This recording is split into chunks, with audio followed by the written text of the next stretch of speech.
Bienvenidas y bienvenidos a una sesión más de Aprende en Casa 2, la estrategia que la Secretaría de Educación Pública ha diseñado para que ustedes continúen con su aprendizaje en este periodo de contingencia. Yo soy la maestra Sabina Durán Déciga. Y yo soy Leslie Mendívil, que les recuerda lavarse las manos continuamente, mantenerse a la sana distancia y no tocarse la cara, y realizar el estornudo de etiqueta. Anoten en la parte superior de su cuaderno la fecha y el tema de la sesión del día de hoy. La vida cotidiana de los cazadores-recolectores en el continente americano, después de su llegada desde Asia. Para comenzar, les leeré un fragmento del libro titulado Nuestra Raíz, del autor Jan de Vos, de la colección de los libros del Rincón. Pongan mucha atención porque al final les haré algunas preguntas. Comencemos. Nuestro pasado poco conocido, gente sin casa ni milpa. Los indígenas de Chiapas descendemos de gente que vino de Asia, igual que todos los demás pueblos indígenas que ahora existen en América. El movimiento de Asia a América se hizo muy al norte de la Tierra, donde los dos continentes están muy cerca el uno del otro. Solo los separa de allí un brazo del mar, de un poco más de 80 kilómetros de ancho, que se llama el Estrecho de Bering. La gente debió haberlo cruzado a pie cuando el inmenso frío se había cubierto de hielo. Esto sucedió alrededor de 50,000 años antes de Cristo. Durante muchos miles de años se movieron así de un continente a otro, viviendo de la caza y pesca de animales, que encontraron en aquel mundo extremadamente frío e inhóspito. Pero vino un cambio muy grande en el clima, que derritió la nieve y dio a la gente la oportunidad de seguir su camino hacia el sur. Muy lentamente, a lo largo de miles de años, los ancestros de los pueblos indígenas se desparramaron por todo el continente americano, hasta llegar a la punta más sureña que se llama Patagonia. Los arqueólogos han encontrado huesos humanos que demuestran que el hombre ya estaba viviendo en el norte de América hace 30,000 años, en México hace 25,000 años, en Perú hace 20,000 años, en Chile hace 15,000 años y en Patagonia hace 10,000 años. De ese lejano origen asiático existen todavía hoy dos señales que todos los indígenas de América llevamos en el cuerpo. Nuestros niños, igual que los de Asia, nacen con los ojos rasgados y con una mancha oscura en la parte baja de la espalda, que desaparece después de unos años. Con esta mancha, llamada mancha mongólica por los estudiosos, nacen también muchos niños mestizos, así de fuerte la señal. Entre la gente que pobló la tierra que hoy llamamos México, estuvieron también nuestros antepasados, los que dieron origen a las lenguas y costumbres mayas. Para comer, cazaban animales salvajes, pescaban en ríos y lagunas y cortaban frutas y hierbas silvestres. Necesitaron varios miles de años para dejar poco a poco esa vida y aprender a cultivar la tierra.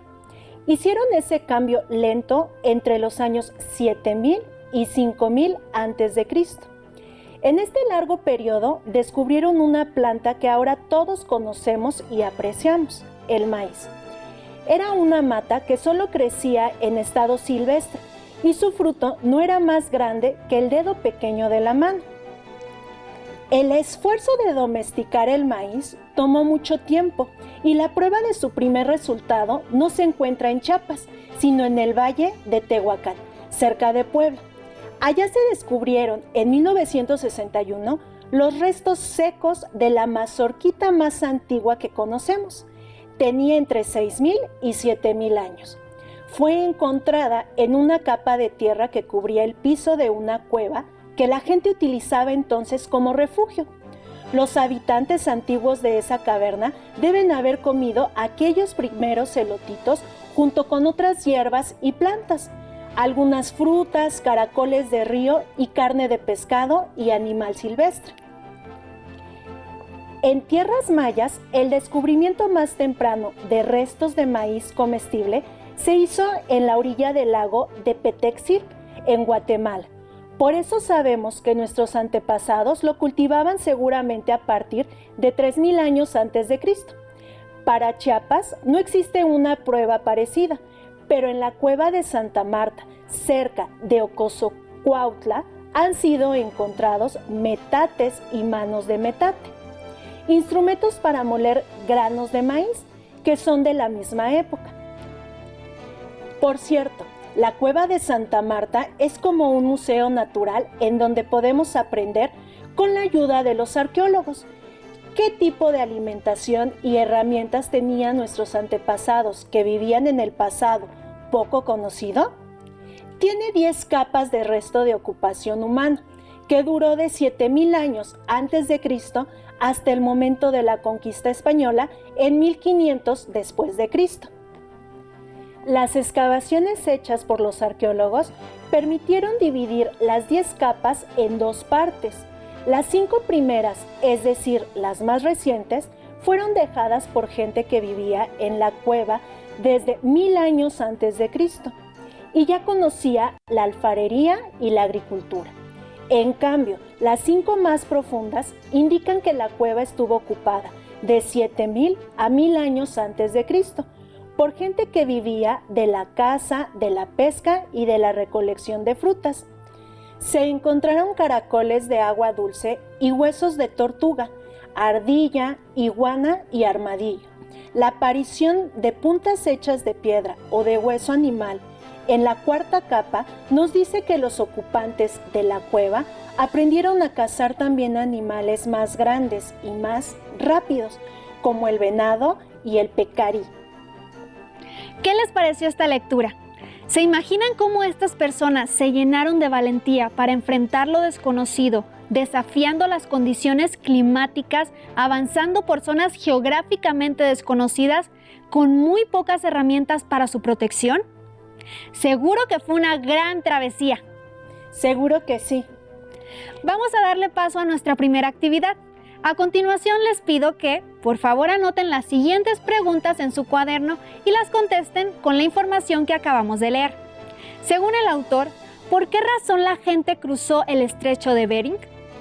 Con base en los huesos humanos encontrados, ¿hace cuántos años habita el hombre el continente americano?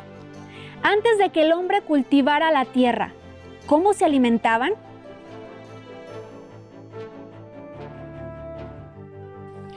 Como pudieron escuchar, los seres humanos emigraron del continente asiático en dirección a América y se distribuyeron a todo lo largo del territorio, dando origen a los pueblos originarios que conforman actualmente a nuestro país y a otros países en este continente. ¿Alguna vez se habían preguntado cómo vivían las personas hace cientos o miles de años? ¿Creen que la forma de vivir era similar o totalmente distinta a como lo hacemos nosotros en la actualidad? Para conocer más sobre este proceso histórico, continuemos con la lección. Actividad 2. Por favor, anoten en su cuaderno la siguiente pregunta y argumenten su respuesta. ¿Los grupos humanos que poblaron el continente americano hace miles de años tenían alguna similitud con los habitantes actuales de este país o continente?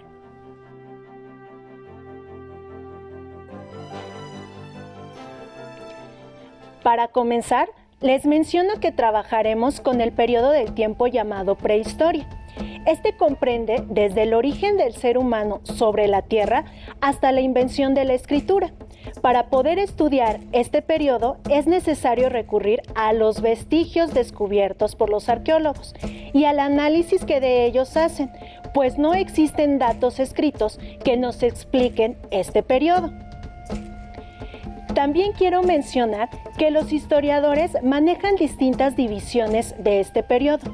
En este caso, para facilitar el estudio del origen y la evolución del hombre americano, recurriremos a 2 divisiones.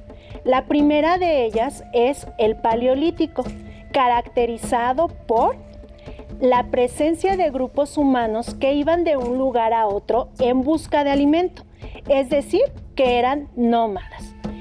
Elaboraban instrumentos y utensilios de piedra tallada, pescaban y además cazaban aves, reptiles, osos, búfalos o mamuts. Recolectaban frutos, raíces y semillas. Conocían la forma de producir fuego. veneraban a las fuerzas de la naturaleza. Además, plasmaron en las cavernas representaciones consideradas arte rupestre. El periodo de la prehistoria que acabo de mencionarles corresponde a la última fase de las glaciaciones que sufrió la Tierra. Las glaciaciones son periodos de baja temperatura global en las que se expande el hielo en grandes superficies de la corteza terrestre. La segunda división es el Neolítico. En este periodo, a causa de los cambios climáticos, se reducen las posibilidades de caza y se ven obligados a aprender el cultivo periódico y controlado de algunas plantas, dando comienzo a la agricultura. Domesticaron animales, se establecieron en un lugar fijo, elaboraban sus armas y herramientas puliendo la piedra, iniciaron el uso de los metales, modelaban determinadas formas en barro y lo endurecían por medio de la cocción, creando así la cerámica. Los grupos se dividieron en clases según las funciones desempeñadas por cada miembro. Para estudiar la prehistoria, solo podemos recurrir a algunos vestigios que se han descubierto a lo largo del mundo y en específico en nuestro continente. Es preciso que reconozcamos que todas estas investigaciones pueden ser modificadas si es que se descubren vestigios más antiguos o que contradigan las teorías propuestas hasta el momento. Por ejemplo, puede ser que ahora mismo en el subsuelo de su casa se encuentren restos que modifiquen las creencias que tenemos sobre cómo el hombre llegó a poblar el continente americano. Les mostraré 2 ejemplos de vestigios que han ayudado a averiguar más sobre los primeros humanos en el continente americano. El primero de ellos es Naya, el esqueleto más antiguo y más completo recuperado en México, en el año 2007 en Hoyo Negro, Tulum, en Quintana Roo. Estos restos fueron encontrados en un cenote subterráneo y pertenecían a una joven de entre 15 y 17 años, cuya antigüedad se calcula entre 13,000 y 12,000 años. Observa la siguiente imagen de su entrada a un tomógrafo para su análisis.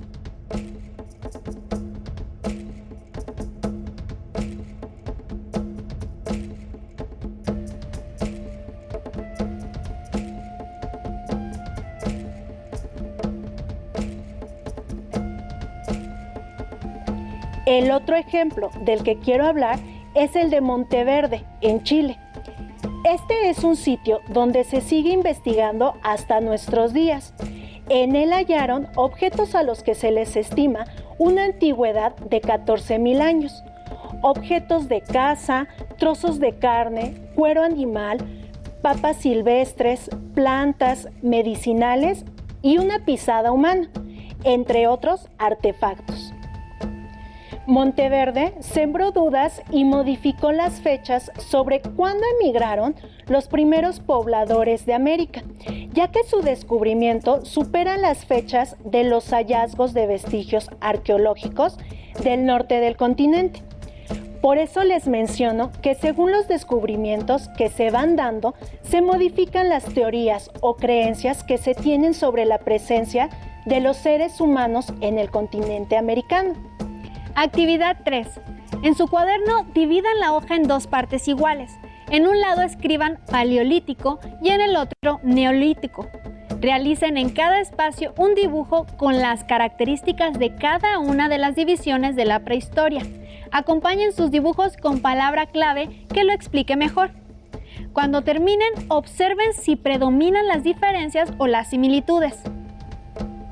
En la actualidad, existen distintas teorías sobre cómo llegó el ser humano a nuestro continente. La más aceptada por su respaldo científico es la del Estrecho de Bering, una faja marina que separa el continente americano de la punta oriental del asiático. La distancia que estos grupos humanos recorrieron desde Siberia hasta Alaska es equivalente a la distancia que hay de la Ciudad de México al Nevado de Toluca en línea recta. En la actualidad, Con los medios de transporte con los que contamos, sería una distancia relativamente corta y fácil de recorrer, pero recuerden que las condiciones eran muy distintas. Los seres humanos que llegaron al territorio que hoy conocemos como América tenían características correspondientes al periodo paleolítico. Esto debido a que la migración se dio en el último de los periodos glaciales. El clima extremadamente frío pudo haber provocado la consumación de distintas especies vegetales y obligado a los animales a trasladarse de un continente a otro en búsqueda de alimentos. Esos humanos, aún cazadores y recolectores, persiguieron a esos animales y poblaron el continente. Ya en estos territorios, los grupos humanos fueron emigrando hacia el sur. Les comparto algunos datos. 1.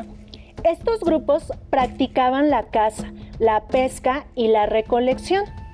2. Entre los 33.000 y 5.000 años antes de nuestra era, se agrupaban en bandas de no más de 100 individuos, aunque en ocasiones podían reunirse muchos más, para conformar parejas o por conflictos con otros grupos. 3. Es muy probable que los cazadores-recolectores se ubicaran en zonas con abundancia de recursos, pudiendo cazar y recolectar por algunas semanas y el resto del tiempo guardarse en algún asentamiento permanente, hasta que de nuevo se agotaran los recursos y tuvieran que salir a cazar y recolectar. Esto implica que aprendieron a conservar granos, plantas y carne. Pero también pudo suceder que estos grupos se movieran conforme al cambio de estaciones, aprovechando los recursos naturales del momento, de tal forma que el clima jugó un papel muy importante en la evolución de los cazadores-recolectores. 4. En muchas ocasiones se tiene la errónea creencia que esas personas no crearon cultura. Sin embargo, estos cazadores-recolectores pudieron evolucionar y ser capaces de crear formas de vida comunitarias estables. Un dato importante de mencionar es que los cazadores-recolectores no tenían jerarquías, eran sociedades igualitarias. La división del trabajo se daba de la siguiente manera.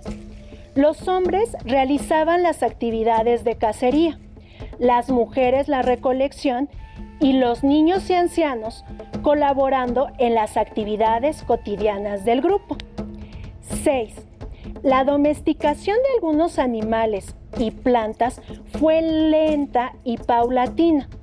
Por ejemplo, se conoce que el primer animal domesticado por el ser humano hace 15.000 años fue el perro. Con el paso del tiempo se modificó su apariencia y comportamiento. Esa evolución fue progresiva, partiendo de los lobos salvajes hasta las diversas razas que conocemos hoy en día. En aquel entonces, más que una compañía como en la actualidad, su función era ayudar a seguir el rastro en la cacería. 7.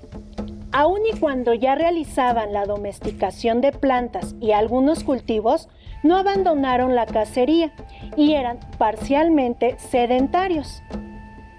Poder identificar cómo vivían los grupos humanos hace miles de años, observar si compartimos similitudes, descubrir el origen de nuestros antepasados es fascinante. Para complementar este tema, les invito a que observen el siguiente video. Cuevas prehistóricas de Yagul y Mitla, en los valles centrales de Oaxaca. Al regresar, comentaremos sobre él.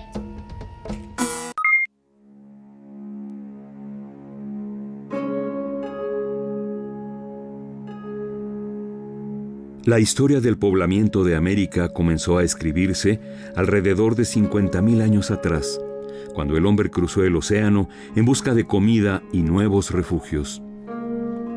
Estos primeros pobladores, llamados amerindios, dependían de los alimentos que recolectaban y cazaban, y una vez que terminaban con los recursos de un lugar, se movían a otro. Así fue como estos grupos nómadas avanzaron poco a poco hacia el sur y llegaron hace más de 30,000 años a lo que hoy llamamos México. Cerca de los 8,000 años antes de Cristo, ocurrieron cambios significativos en la forma de vida de los amerindios. Inicia la domesticación de las plantas, que culminaría 3 milenios después con el nacimiento de la agricultura y la sedentarización del hombre. Existen 3 lugares mexicanos en los que se puede hacer un adecuado seguimiento de la transformación de los pueblos nómadas a sedentarios. Uno de ellos es el Valle Central de Oaxaca. En esta región, arqueólogos han encontrado restos antiguos de agricultura temprana, principalmente en las cuevas prehistóricas de Yagul y Mitla. Situadas en la ladera norte del valle de Tlacolula, las cuevas prehistóricas de Yagul y Mitla resguardan en su interior vestigios arqueológicos de valor universal.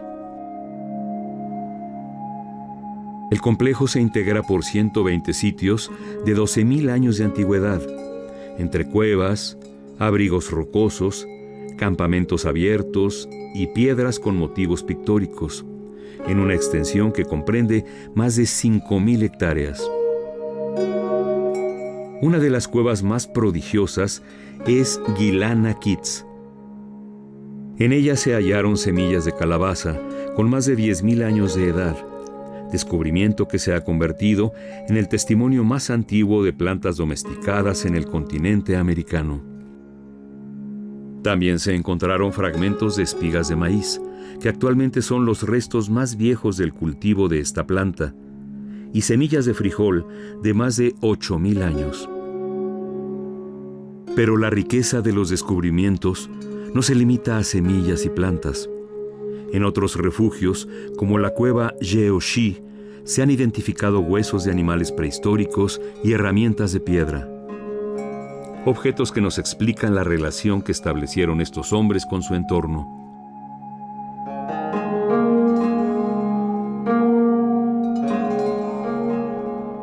A través de estos muros es posible imaginar el día a día de los primeros pobladores de México.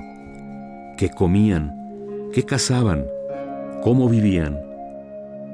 En estos pictogramas se pueden apreciar figuras humanas, animales, flechas y otras formas parecidas a mapas estelares. Algunos sugieren que estas imágenes tenían una función ritual. Otros argumentan que únicamente representan las actividades cotidianas de estos grupos, como la caza o la guerra. Lo que sí es un hecho es que son obras inherentes al comportamiento humano, ligado al entorno físico y al desarrollo cultural, social y ritual de quienes las realizaron.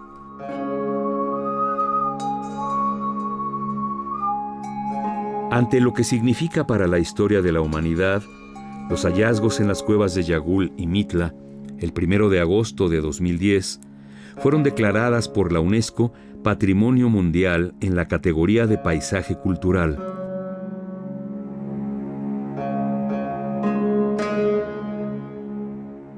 Los paisajes culturales son bienes que ilustran la evolución de la sociedad humana y sus asentamientos a lo largo del tiempo, así como las interacciones manifestadas entre el hombre y el medio natural.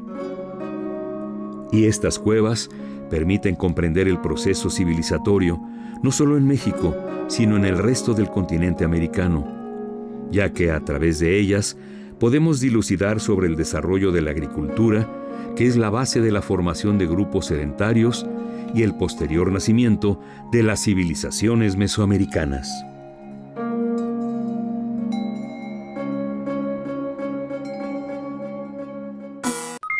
Este video muestra de una forma muy clara lo que les he mencionado durante la sesión.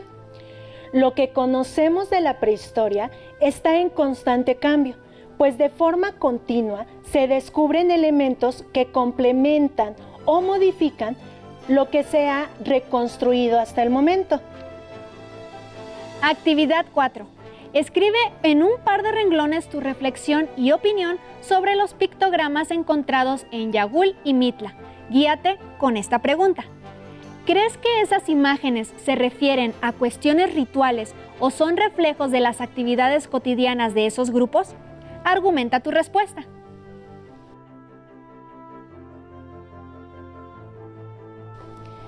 En el video también se mencionan elementos que ayudan a conocer cómo y cuándo se comenzó la domesticación de plantas, lo cual no es exclusivo de América, sino que en todo el mundo, poco a poco, la humanidad se apropió de la naturaleza.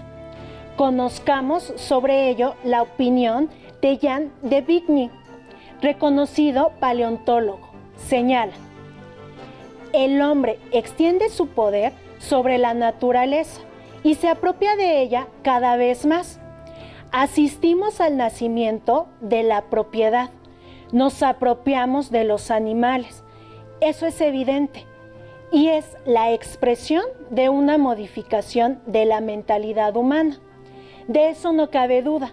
Es decir, que de repente nos autorizamos a apropiarnos de la naturaleza. Es una ruptura en la historia de las mentalidades, porque antes, en el interior de una sociedad de cazadores, se consideraba que el hombre estaba al mismo nivel que los árboles, con los truenos, los arroyos o los animales. Sin embargo, en el momento en el que entra en ese mecanismo de apropiación, crea una jerarquía vertical, en la que introduce de forma natural a las personas, a los animales y a los vegetales. Reforcemos lo aprendido hasta el momento, observando el siguiente video titulado Antes de los horizontes históricos. Sonido original.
Para concluir, y de acuerdo con el video, recuerda lo siguiente. Los grupos que llegaron a América eran: 1. Bandas nómadas. 2. Sobrevivían gracias a la caza y la recolección. 3. Se refugiaban en cuevas, cavernas y pequeños campamentos, ya que aún no tenían la habilidad de transformar su entorno. 4. Hasta que comenzaron la domesticación de plantas como el maíz, pudieron asentarse de manera semipermanente o permanentemente. 5. Fabricaron instrumentos de piedra, hueso y madera. 6. Aprovecharon la carne y la piel de los animales para elaborar su vestimenta. 7. Dejaron como evidencia de su paso por la tierra pinturas rupestres que podían ser de uso ritual o representación de su vida cotidiana.